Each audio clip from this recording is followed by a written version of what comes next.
자원봉사 현장의 사례로 보는 저작권.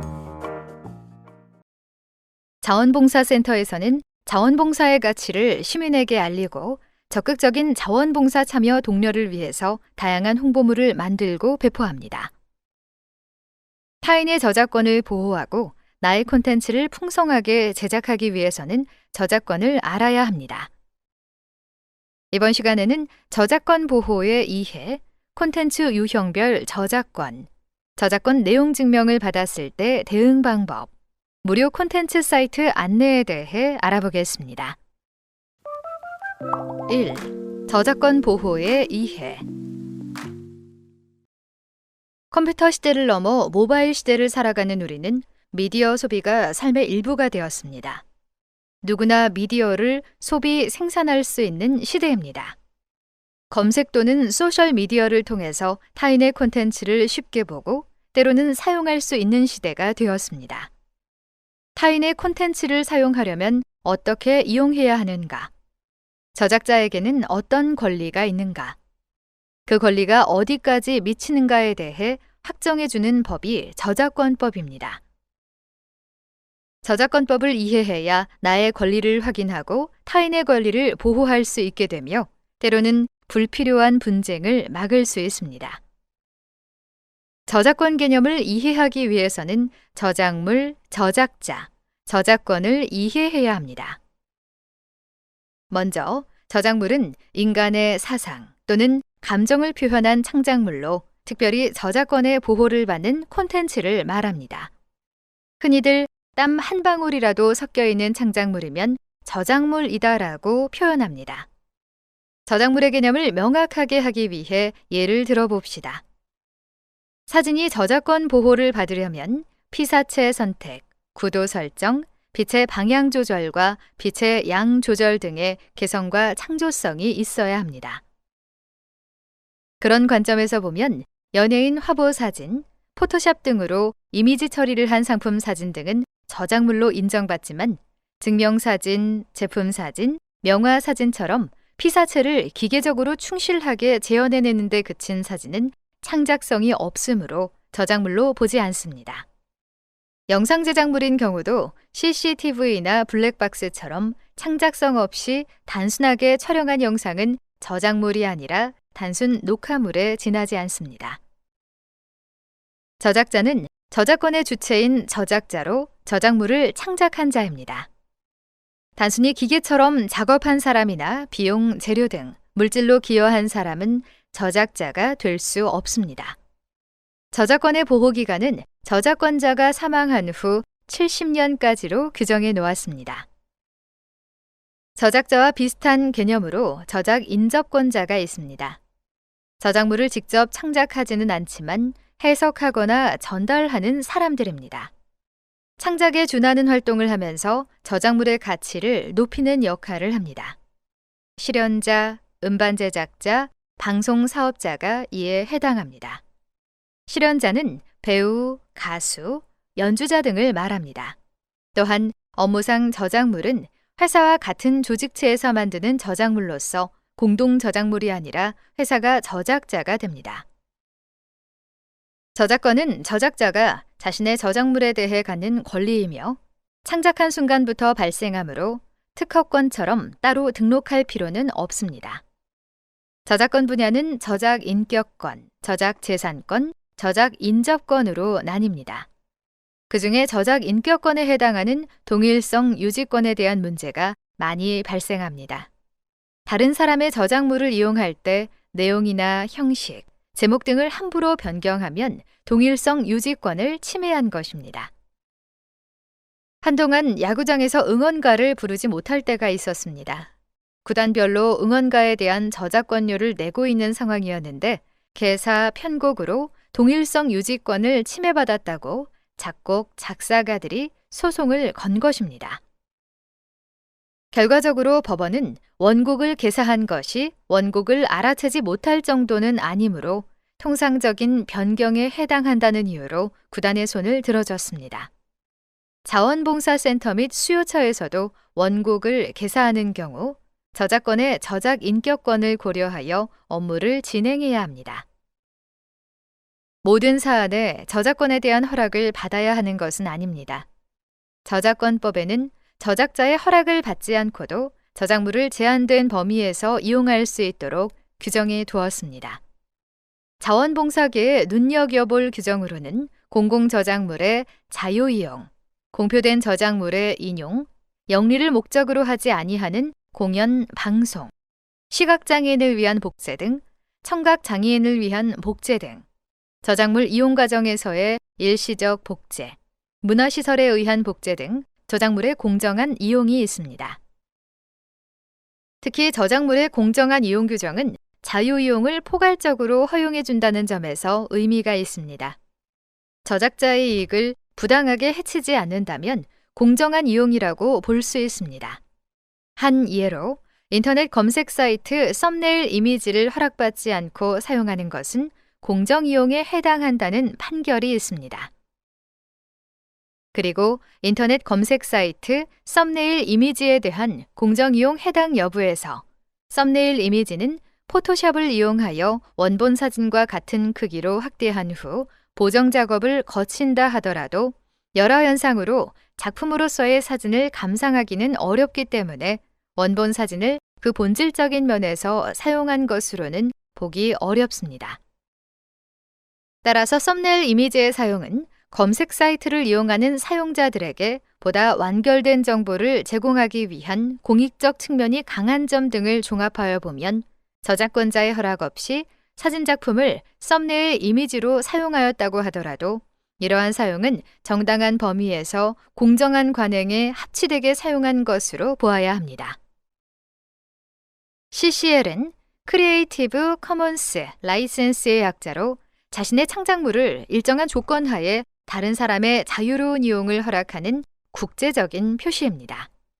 저작자가 자신의 저작물에 CCL을 표시하는 경우 이용자는 표시된 조건만 준수한다면 저작물을 얼마든지 이용할 수 있습니다. CCL에는 4가지 이용 허락 조건을 적용한 6가지 라이선스가 있습니다. 먼저 이용 허락 조건입니다. 먼저 저작자 표시는 저작자의 이름, 출처 등 저작자를 반드시 표시해야 하며 라이선스에 반드시 포함하는 필수 조항입니다. 두 번째로는 비영리입니다.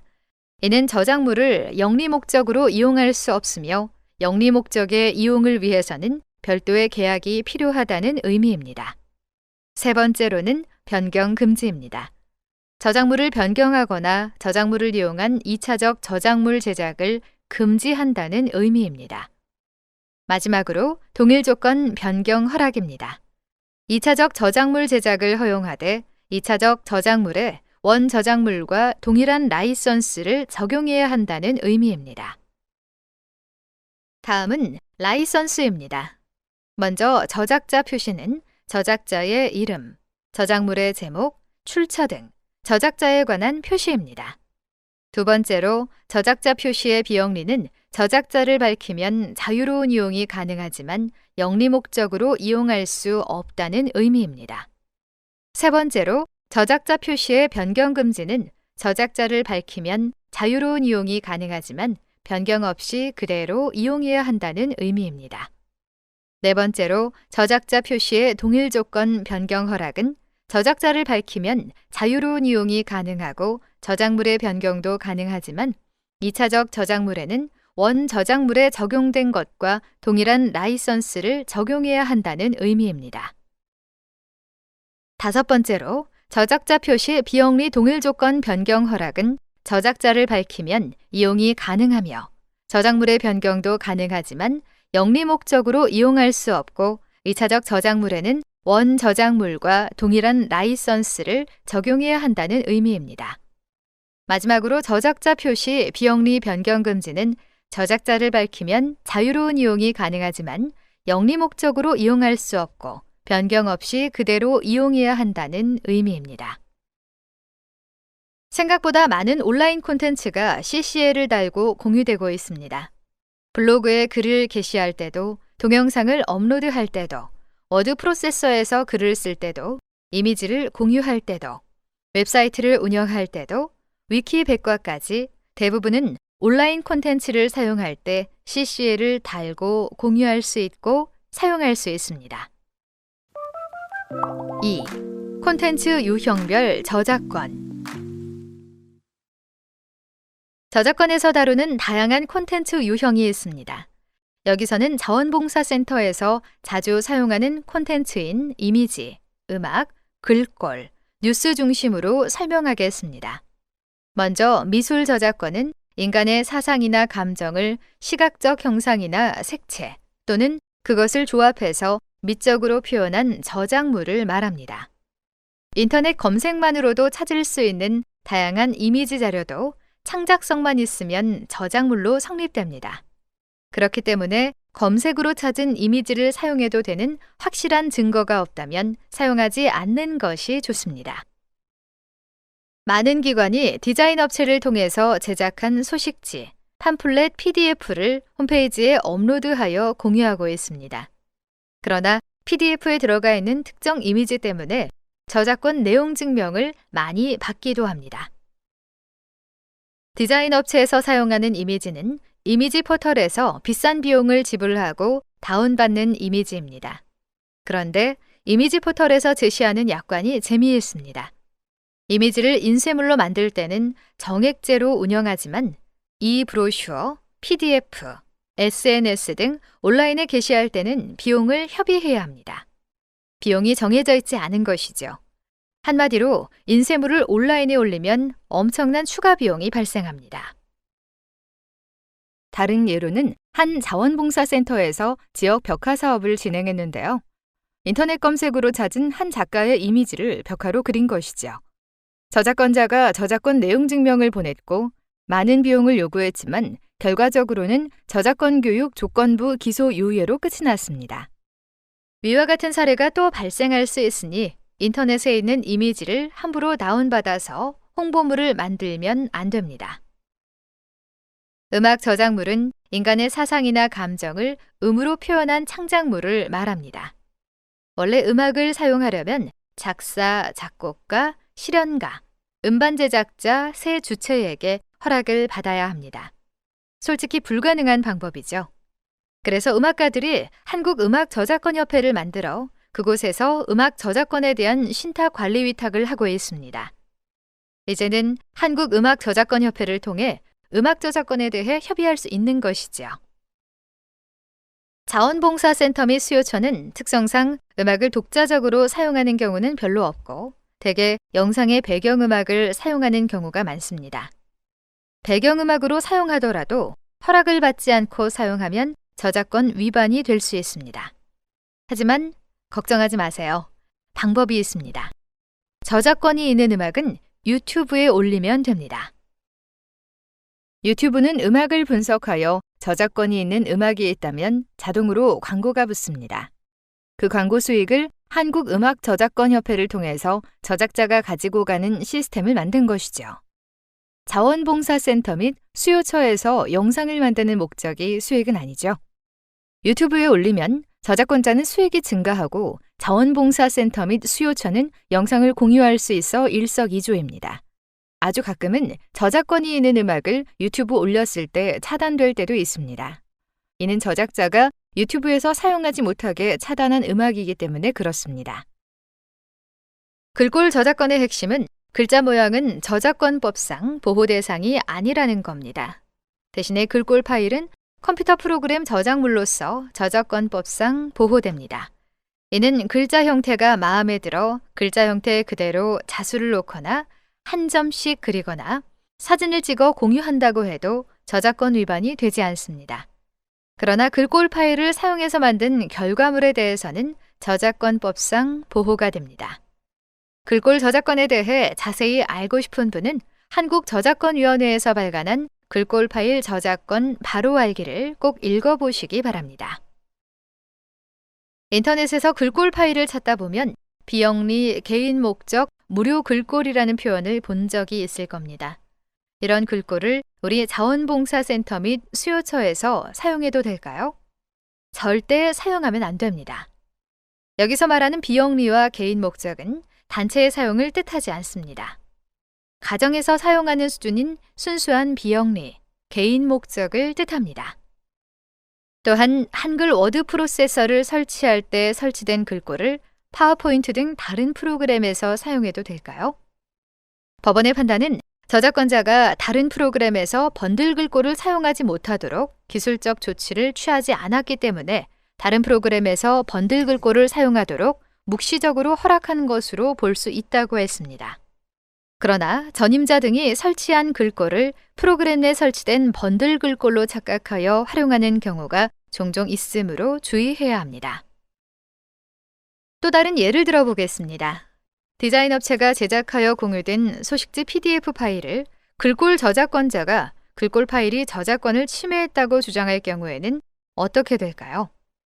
이전에는 관련해서 저작권 내용 증명을 받고 합의하는 일이 많았는데요. 글꼴 파일 저작권 바로 알기를 읽어보면 PDF 내 글꼴은 부수적으로 이용되었고 저작물 전체에서 차지하는 비중이나 중요성이 작으며 글꼴을 추출하더라도 정상적으로 사용할 수 없기 때문에 글꼴 시장에 미치는 영향이 미미하다고 합니다. 하지만 아직 판례가 없어서 결론이 다를 수 있다고 합니다. 따라서 혹시 모를 문제에 대비하여 디자인 업체와 계약 시 글꼴 저작권 침해 관련 사항을 명시하는 것이 필요합니다. 뉴스에도 저작권이 있습니다. 자원봉사센터가 언급된 뉴스라고 하더라도 그대로 복사해서 웹사이트에 수집하면 안 됩니다. 뉴스는 다음 5가지 이용 범위 안에서 저작권을 지켜야 합니다.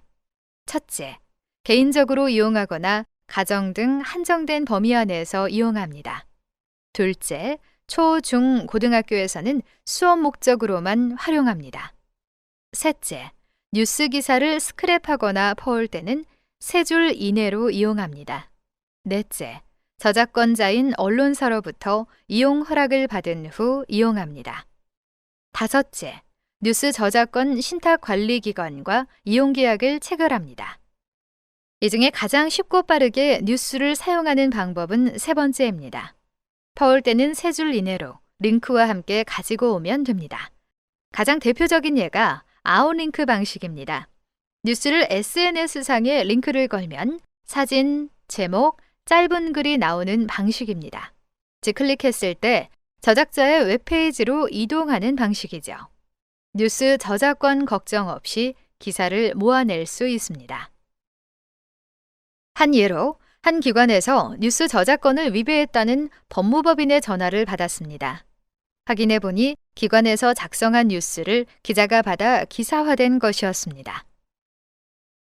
기자가 직접 취재한 뉴스는 신문사에게 저작권이 있지만 자원봉사센터 및 수요처에서 작성하여 기자에게 발송한 보도자료를 활용한 뉴스는 기관에게 저작권이 있습니다. 3. 저작권 내용 증명 받았을 때 대응 방법. 저작권 내용 증명을 받으면 많이 당황하게 됩니다. 센터 내 몇 명이나 이런 법적인 문제까지 경험해 보았을까요? 저작권자 측에서 5천만 원 이하의 벌금 또는 5년 이하 징역을 받을 수 있다고 위협할 겁니다. 이 숫자 그대로 벌을 받지 않으니 안심하십시오. 먼저 기관 내에서 큰 문제라고 생각하지 말아야 합니다. 조직 내 안정을 찾는 것이 대응의 시작점입니다. 저작권 내용 증명을 받거나 연락을 받았을 때 나올 수 있는 결론은 크게 4가지입니다. 첫째, 저작권 내용 증명을 받았는데 연락이 더 이상 안 오는 경우입니다. 가장 행복한 결론이죠. 저작권으로 문제가 발생하지 않을 정도의 작은 사항이거나 법무법인 내부 사정이 있을 때 가끔 이런 결론이 납니다. 우리가 이끌어낼 수 있는 결론이 아니기 때문에 대응 방법이 특별히 없습니다. 둘째, 합의입니다. 법무법인에서 가장 원하는 비싼 결론입니다. 합의를 하기로 결론을 내린 경우 협의의 여지는 있으나 기본적으로 법무법인이 하자는 대로 하면 됩니다. 혹시라도 기관의 중간 관리자가 저작권에 관련해서 너무 힘들어하면 합의도 방법입니다. 때로는 가장 깔끔한 방법이기도 합니다. 셋째, 저작권 교육 조건부 기소 요예입니다. 사안의 심각성이 작고 법무법인의 요구에 무대응했을 때 나오는 결론입니다. 꾸준히 무대응해야 하는 귀찮음, 기관장이 조사를 받아야 하는 수모, 8시간 저작권 교육을 받아야 하는 어려움이 있지만 저렴하게 해결할 수 있습니다. 넷째, 재판입니다.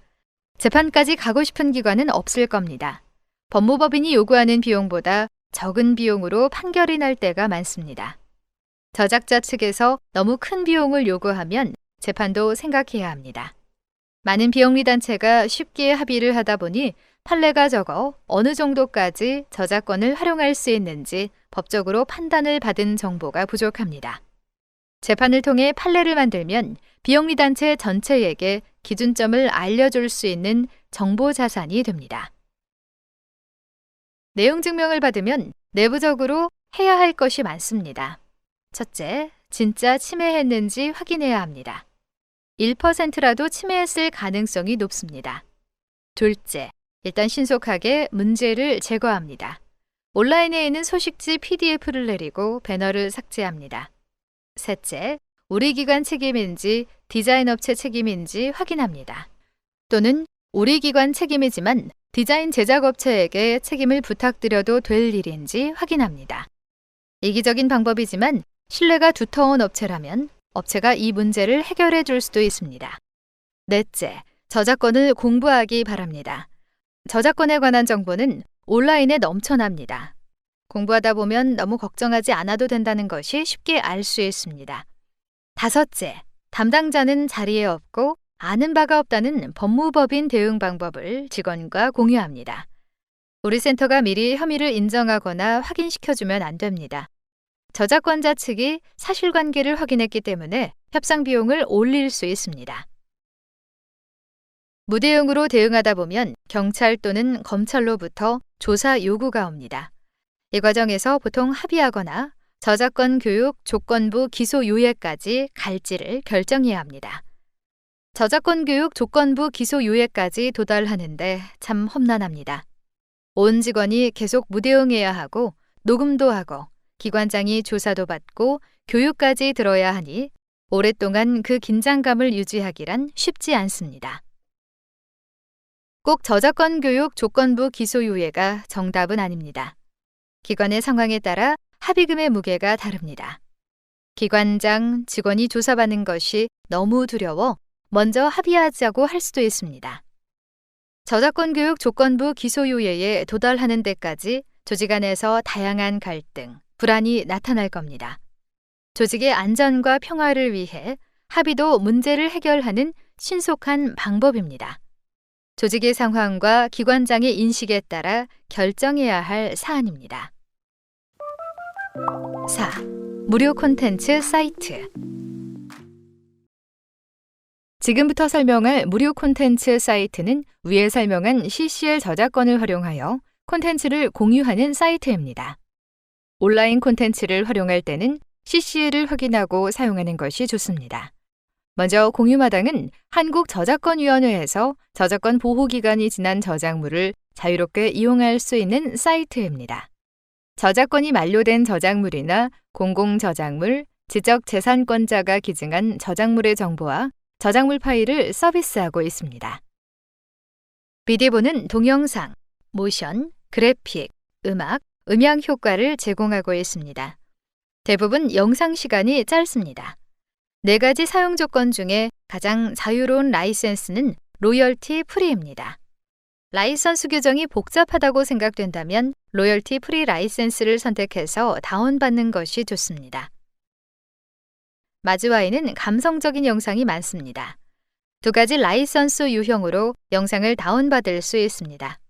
첫째는 크리에이티브 커먼스 라이선스로 영상의 출처를 밝혀야 하는 라이센스고, 둘째는 마즈와이 라이선스로 자유롭게 사용할 수 있는 라이센스입니다. 또한 픽사베이는 회원수가 가장 많은 무료 이미지 사이트로 100만 장이 넘는 사진을 보유하고 있습니다. 사진, 일러스트, 그래픽, 비디오를 상업적 이용 제한 없이 사용할 수 있습니다. 어반브러쉬는 한국 디자이너가 운영하는 무료 디자인 소스 사이트이기 때문에 전체 이미지가 한국 정서에 잘 맞습니다. JPG 이미지가 아닌 AI를 다운로드 받을 수 있어 자유롭게 수정할 수 있습니다. 심볼 제작, 재판매 등을 하지 않는다면 무료로 상업적으로 사용할 수 있습니다. 오디오 라이브러리는 유튜브에서 운영하는 사이트로 음악과 효과음을 다운받을 수 있습니다. 저작자를 표시해야 사용할 수 있는 음원과 표시하지 않아도 되는 음원이 있습니다. 골라서 사용할 수 있습니다. 장르, 분위기, 악기, 길이 등을 세분화하여 선택하고 검색하여 음악을 찾을 수 있습니다. 효과음도 가구, 공포, 날씨, 동물, 알림 등 다양한 분류를 선택하여 검색할 수 있습니다. 마지막으로 눈누는 상업적으로 사용할 수 있는 무료 한글 글꼴을 모두 모아놓은 웹사이트입니다. 눈누만 있으면 더 이상 한글 글꼴을 찾아 헤맬 필요가 없습니다. 사이트에서 문구를 입력하면 각 글꼴이 바로 적용되어 글꼴의 느낌을 한눈으로 비교할 수 있습니다. 유의해야 할 것은 각 글꼴별 사용 범위를 꼭 확인해야 합니다. 글꼴 저작권에는 인쇄, 웹사이트 영상, 포장지, 임베드, BI, CI, OFL 등 카테고리로 구분하여 글꼴마다의 사용 범위를 지정하고 있습니다. 특히 무료로 배포한 글꼴 중에서도 기업에서 배포한 글꼴인 경우는 기업의 브랜드를 관리하기 위해서 BI, CI 사용을 제한하는 경향이 있습니다. 다음으로 무료 배포 콘텐츠는 자원봉사센터에서 직접 제작하여 배포하는 무료 콘텐츠이며 v1365.or.kr에서 다운로드가 가능합니다. 먼저 폰트 및 캘리그래피의 경우 자원봉사자 안녕, 볼드체, 경기자원봉사 볼드체와 같은 폰트가 있으며 각각은 한국중앙자원봉사센터 및 해움디자인의 공동개발, 경기도 자원봉사센터에서 제작하였습니다. 또 이산 작가가 제작한 캘리그라피도 무료 콘텐츠로 배포하고 있습니다. 이미지의 경우 아이콘, 픽토그램, 일러스트레이션으로 구성되어 있습니다. 이는 한국중앙자원봉사센터 및 인포그래픽 웍스에서 공동 개발하여 제작하였습니다. 마지막으로 윤일상 작곡가가 제작하고 김유정 배우가 부른 행복합니다의 음원이 배포되고 있습니다. 지금까지 저작권 보호의 이해, 콘텐츠 유형별 저작권, 저작권 내용 증명을 받았을 때 대응하는 방법, 무료 콘텐츠 사이트에 대해 이야기를 드렸습니다. 저작권자의 권리를 인정하여 저작권법을 지키는 것이 우선이겠지만 무차별적으로 비영리 단체에 겁을 주는 법무법인과 작가에게 대응하기 위해서는 적극적으로 저작권에 대해 공부하여야 합니다. 그렇게 하기 위해 가장 먼저 할 수 있는 대응은 경험을 나누는 것입니다. 많은 센터가 저작권 문제를 겪었고 다양한 방식으로 해결합니다. 이러한 다양한 경험을 기록하고 사례를 공유하여 저작권 문제에 대해 유연하게 대처할 수 있도록 해야 합니다.